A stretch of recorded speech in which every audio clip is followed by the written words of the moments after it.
saja aku datang ke kotamu. Lama nian tidak bertemu. Ingin diriku mengulang kembali, berjalan-jalan bagai tahun lalu. Sepanjang jalan jalanan terasa sepi, mungkin karena jam masih menunjukkan pukul 7 pagi. Sinar matahari mulai terasa hangat, menggantikan hawa dingin yang mulai beranjak pergi.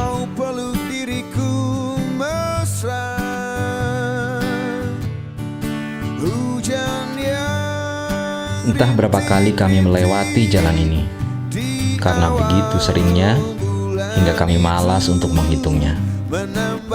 Apalagi ini adalah kegiatan rutin kami, di mana setiap 10 hari selama hampir 4 bulan kami akan bolak-balik menyusuri jalan ini. Dan itu sudah kami lakukan selama 3 tahun.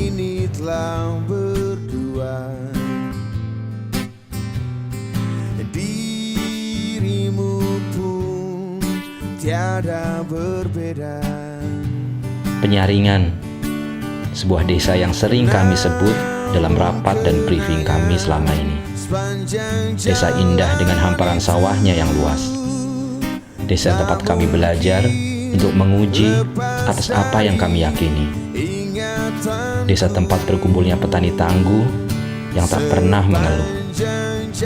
Tempat berkumpulnya orang-orang yang tak mengenal lelah untuk selalu belajar dan menerima perubahan.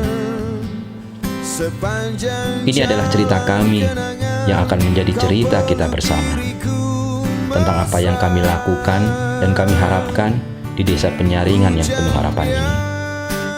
Sebuah cerita yang bisa memberi inspirasi untuk kita kembangkan di semua desa yang kita punya, menyebar manfaat dari informasi iklim untuk kemajuan pertanian di Indonesia. Pemilihan benih unggul untuk sawah kita. Pemilihan benih padi adalah salah satu langkah penting dalam kegiatan pertanian. Benih yang unggul akan mampu bertahan dalam kondisi yang kurang menguntungkan. Di samping itu, benih yang unggul akan memberikan produktivitas yang tinggi pada setiap panennya.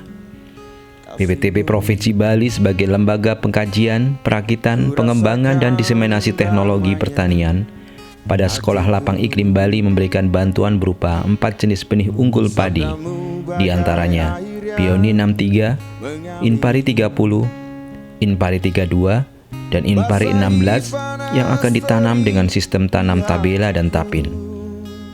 Melalui jenis bibit dan sistem yang berbeda, diharapkan bisa terpilih bibit dan jenis tanam terbaik yang cocok dikembangkan di desa penyaringan dengan kondisi iklim yang sesuai.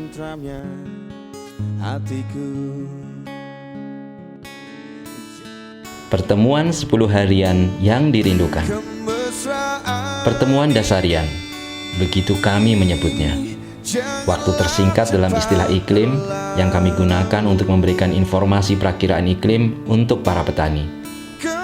Berbincang santai di tepi sawah sambil membahas topik hangat terkait kondisi iklim dan pengaruhnya terhadap tanaman kita. Meskipun serius, sesekali terdengar candaan yang membuat kami tertawa, yang meninggalkan rasa senang dan bahagia. Ada 12 kali pertemuan dasarian dalam 1 kali masa tanam, dan kami sudah melakukannya selama 3 kali masa tanam. Inilah yang membuat kami serasa semakin dekat dan saling mengenal.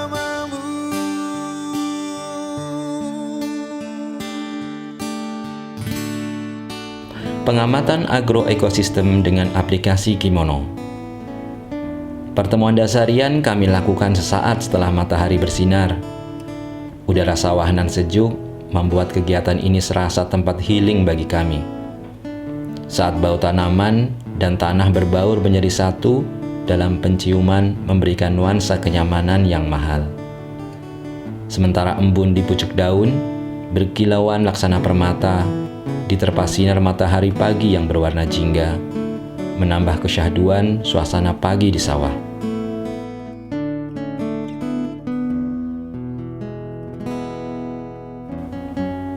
Pengamatan agroekosistem adalah pengamatan menyeluruh kepada tanaman, tanah, dan kondisi atmosfer. Bertujuan untuk mendapatkan data terkait dengan perkembangan tanaman yang meliputi tinggi tanaman, jumlah tangkai, jumlah malai, organisme pengganggu tanaman, hama yang menyerang tanaman, termasuk juga kondisi tanah. Sementara itu, kondisi atmosfer, yaitu keadaan iklim mikro di sekitar tanaman, dipantau secara otomatis dan real time oleh mini AWS yang ditempatkan di area persawahan. Hasil pengamatan langsung diinput di sawah oleh petugas PPL dan petani ke dalam aplikasi Kimono melalui handphone yang telah terkoneksi ke sistem. Kimono merupakan salah satu produk inovasi dalam kegiatan Sekolah Lapang Iklim di Bali sebagai aplikasi data collection untuk mempermudah dalam pengolahan dan analisis data menjadi sebuah informasi yang bermanfaat. Pengamatan agroekosistem pada dasarnya adalah kegiatan membandingkan data terkait kondisi tanaman beserta OPT dan penyakit tanamannya dengan kondisi iklim yang terjadi saat itu, sehingga pengaruh atau hubungan iklim terhadap pertumbuhan dan kesehatan tanaman bisa diketahui. Data ini kemudian diolah melalui penelitian untuk bisa dijadikan sebagai informasi betapa pentingnya informasi iklim dalam mendukung kegiatan pertanian. Mini Automatic Weather System. Mini AWS adalah seperangkat alat atau instrumen yang bekerja secara otomatis mengamati kondisi atau perubahan cuaca, iklim, dan atmosfer di suatu wilayah dan merekamnya dalam bentuk data. Data tersebut kemudian disimpan ke dalam data logger untuk dipelajari oleh pengguna atau peneliti. Unsur iklim yang bisa direkam oleh mini AWS diantaranya adalah arah dan kecepatan angin, suhu udara, kelembaban udara, dan curah hujan, di mana unsur iklim tersebut sangat berpengaruh terhadap pertumbuhan tanaman. Data iklim inilah yang kemudian akan dibandingkan dengan kondisi tanaman di sawah untuk bisa dilihat pola hubungan dan interaksinya. Si cantik Rufigia, sang pemikat predator. Sekolah Lapang Iklim selain sebagai sarana untuk memasyarakatkan informasi iklim untuk dimanfaatkan dalam kegiatan pertanian, juga memberikan edukasi terhadap petani untuk bisa memanfaatkan alam sebagai salah satu penunjang dalam pengendalian hama tanaman. Salah satu di antaranya adalah penggunaan si cantik Rufigia sebagai pemikat musuh alami untuk tinggal di sawah dan menjaga tanaman dari hama yang menyerang. Informasi iklim memberikan peringatan tentang masa di mana ledakan hama akan terjadi yang biasanya ditandai dengan kelembaban yang mulai meninggi. Informasi ini bisa diantisipasi melalui penanaman Rufigia sebagai pemikat predator untuk bersiap menunggu hama yang akan datang menyerang, sehingga kemungkinan ledakan hama bisa diminimalisir dengan menggunakan teknik alami yang lebih aman dan menguntungkan.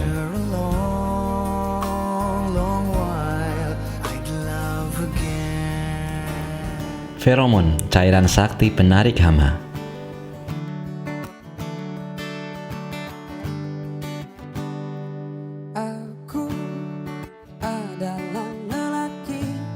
Tidak bisa diingkari bahwa faktor iklim sangat mempengaruhi pertumbuhan organisme pengganggu tanaman. Hubungan ini bisa dilihat melalui penelitian seberapa linear perubahan unsur cuaca dengan sedikit atau banyaknya OPT yang menyerang. Feromon merupakan suatu senyawa yang dapat mempengaruhi atau untuk berkomunikasi dengan serangga lain yang sejenis dalam sistem kawin pada serangga tersebut. Fungsi alat perangkap feromon ini adalah untuk pemantauan tingkat populasi dan perangkat massal yang akan memberikan informasi lebih dini dan tepat untuk melakukan tindakan pengendalian hama tersebut, baik dengan menggunakan insektisida atau kombinasi dengan teknik lainnya. Sebagai alat perangkap massal, secara tidak langsung akan menurunkan tingkat populasi serangga jantan yang secara tidak langsung akan menekan jumlah serangga berkopulasi atau berkawin sehingga akan menurunkan tingkat populasi serangga pengganggu tanaman. Tolong jamai aku. Setiap 10 hari petugas kami berkeliling area sawah untuk memeriksa 16 perangkap feromon yang kami pasang sebagai bentuk pengendalian OPT secara alami, menghitung dan mengklasifikasikan jenis serangga yang tertangkap, mendokumentasikannya sebagai bahan diskusi di akhir pertemuan nanti. Aku menginginkan berjuta wanita di sisiku. Pembuatan ekstrak kentang gula sebagai media pembiakan Trichoderma. Memantau kondisi unsur iklim, terutama iklim mikro di sekitar area persawahan, memberikan informasi valid terkait dengan kondisi ekosistem persawahan, khususnya yang terkait dengan kondisi unsur iklim. Di sekolah lapang iklim, para peserta bisa melihat langsung tentang hubungan erat kondisi iklim dengan perkembangan OPT dan penyakit tanaman. Trichoderma adalah sejenis cendawan yang merupakan salah satu agen hayati yang banyak digunakan untuk pengendalian OPT. Salah satunya penyakit belas pada tanaman padi. Dalam sekolah lapang iklim Bali, para peserta diajarkan bagaimana membuat ekstrak kentang gula sebagai media untuk pembiakan Trichoderma sebagai antisipasi salah satu pengendalian hama secara alami. Indonesia tanah air beta. Pertanian pada dasarnya adalah sebuah seni untuk mengolah tanah, tanaman, dan kondisi iklim. Racikan seni yang pas dan seimbang akan menghasilkan produktivitas tanaman yang tinggi. Tanah dan tanaman melalui teknologi telah bisa dimodifikasi hingga bisa mencapai kondisi terbaiknya.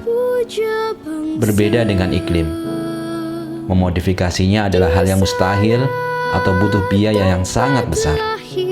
Tidak ada cara yang lebih bijak selain kita beradaptasi terhadap perubahannya, mengenalnya lebih dekat, memahaminya dengan proses yang telah ditetapkan padanya, melalui informasi iklim yang akan menyejahterakan masyarakat. Bagi kami, sekolah lapang iklim bukanlah sekedar kenaikan hasil panen, karena itu adalah bonus dan buah dari perjuangan belajar kita. Sekolah lapang iklim adalah sebuah sarana dan tempat belajar bagi orang yang mengharapkan masa depan, yang siap berubah untuk bisa bertahan dengan perubahan iklim yang sudah semakin kita rasakan.